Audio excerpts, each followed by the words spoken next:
नमस्कार। प्रभाव साक्षी news network पर आप सभी का स्वागत है। भारतीय रिजर्व बैंक यानी आरबीआई ने लगातार छठी बार नीतिगत दर रेपो को 6.5% पर बरकरार रखा है। इसका मतलब है कि आपकी लोन की ईएमआई नहीं बढ़ने जा रही है। इसके साथ ही आरबीआई ने अनुमान जताया है कि अगले वित्त वर्ष 2024-25 के लिए सकल घरेलू उत्पाद की वृद्धि दर 7% रह सकती है। आरबीआई का यह भी अनुमान है कि अगले वित्त वर्ष में मुद्रास्फीति 4.5% रहेगी। यह सभी अनुमान दर्शाते हैं कि देश की अर्थव्यवस्था मजबूत है, देश वृद्धि की राह पर आगे बढ़ रहा है और महंगाई के नियंत्रण में रहने का अनुमान है। आरबीआई ने एक बड़ी घोषणा यह भी की है कि वह अब ई-रुपए का ऑफलाइन लेन देन भी शुरू करेगा।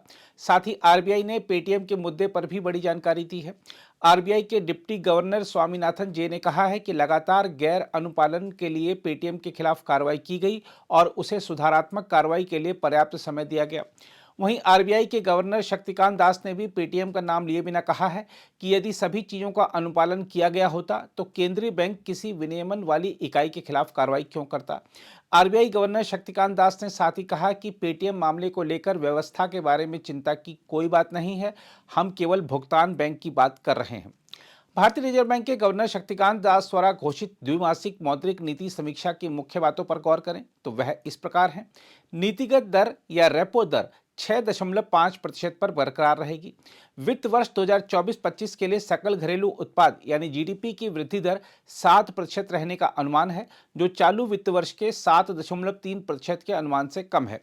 चालू वित्त वर्ष में खुदरा मुद्रास्फीति औसतन 5.4% रहेगी। 2024-25 में यह घटकर 4.5% पर आ जाएगी।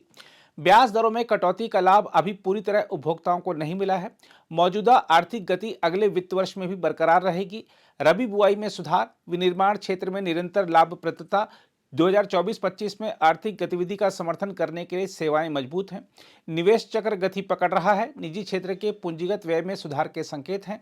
भारतीय अर्थव्यवस्था मजबूत है, निरंतर वृद्धि पथ पर आत्मविश्वास से प्रगति कर रही है। सरकार राजकोषीय सुदृढ़ीकरण पथ पर कायम है। घरेलू आर्थिक गतिविधियां मजबूत हैं। खाद्य पदार्थों की कीमतों में अनिश्चितता का मुख्य मुद्रास्फीति पर प्रभाव जारी है।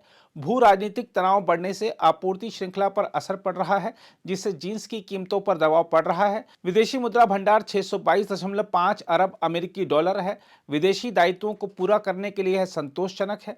घरेलू वित्तीय प्रणाली स्वस्थ है, बही खाते के साथ मजबूत बनी हुई है। विनियमित संस्थाओं को अनुपालन, उपभोक्ता हित संरक्षण को सर्वोच्च प्राथमिकता दी जा रही है। आरबीआई खराब या सीमित इंटरनेट संपर्क वाले क्षेत्रों में लेनदेन के लिए सीबीडीसी रिटेल में एक ऑफलाइन कार्यक्षमता शुरू करेगा।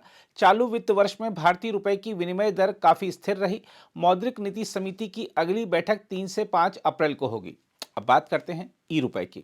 भारतीय रिजर्व बैंक ने केंद्रीय बैंक डिजिटल मुद्रा यानी सीबीडीसी पायलट परियोजना में ऑफलाइन लेनदेन की शुरुआत करने की घोषणा की है। इसका मतलब है कि डिजिटल रुपए के उपयोगकर्ता सीमित इंटरनेट कनेक्शन वाले क्षेत्रों में भी लेनदेन कर सकेंगे। भारतीय रिजर्व बैंक के गवर्नर शक्तिकांत दास ने गुरुवार को द्विमासिक मौद्रिक नीति की घोषणा करते हुए कहा कि प्रायोगिक परियोजना के तहत इसमें कार्यक्रम आधारित अतिरिक्त उपयोग को शामिल किया जाएगा। हम आपको याद दिला दें कि आरबीआई ने दिसंबर 2022 में खुदरा सीबीडीसी की प्रायोगिक शुरुआत की थी।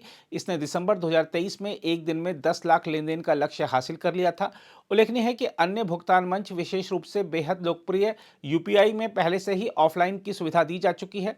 शक्तिकांत दास ने कहा, खराब या सीमित इंटरनेट संपर्क वाले क्षेत्र में लेनदेन को सक्षम करने के लिए सीबीडीसी खुदरा यानी रिटेल में एक ऑफलाइन सुविधा शुरू करने का प्रस्ताव है।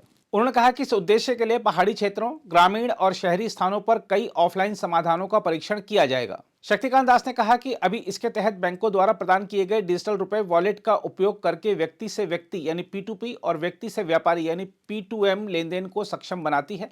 उन्होंने कहा कि अब इसे कार्यक्रम आधारित ऑफलाइन रूप से सक्षम करने का काम किया जाएगा। उन्होंने कहा कि कार्यक्रम आधारित क्षमता के जरिए सरकारी एजेंसियों जैसे प्रयोगकर्ता निश्चित लाभ के लिए भुगतान सुनिश्चित कर सकेंगी। दास ने कहा कि कंपनियां भी अपने कर्मचारियों के लिए कारोबारी यात्रा जैसे कार्यक्रम आधारित खर्च में सक्षम हो सकेंगी।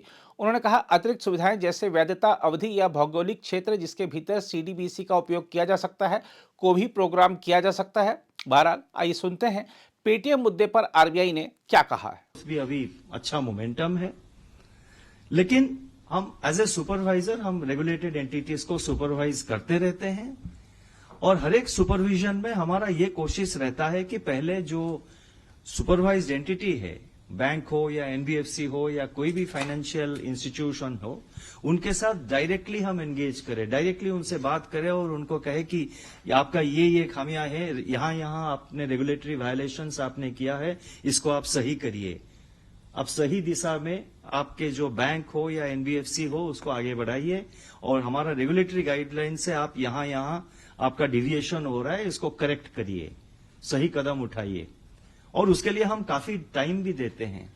जब एक्शन नहीं लिया, ये मैं जनरल सेंस में कह रहा हूं, कोई एंटिटी स्पेसिफिक रिप्लाई ये नहीं है, और जहां एक्शन टाइमली नहीं लिया जाता है या इफेक्टिव एक्शन हमको दिखाई नहीं देता है, वहां पे हमको पब्लिक इंटरेस्ट में, कस्टमर इंटरेस्ट में, डिपॉजिटर्स इंटरेस्ट में, ओवरऑल फाइनेंशियल सिस्टम के इंटरेस्ट पे कुछ कदम उठाना जरूरी हो जाता है।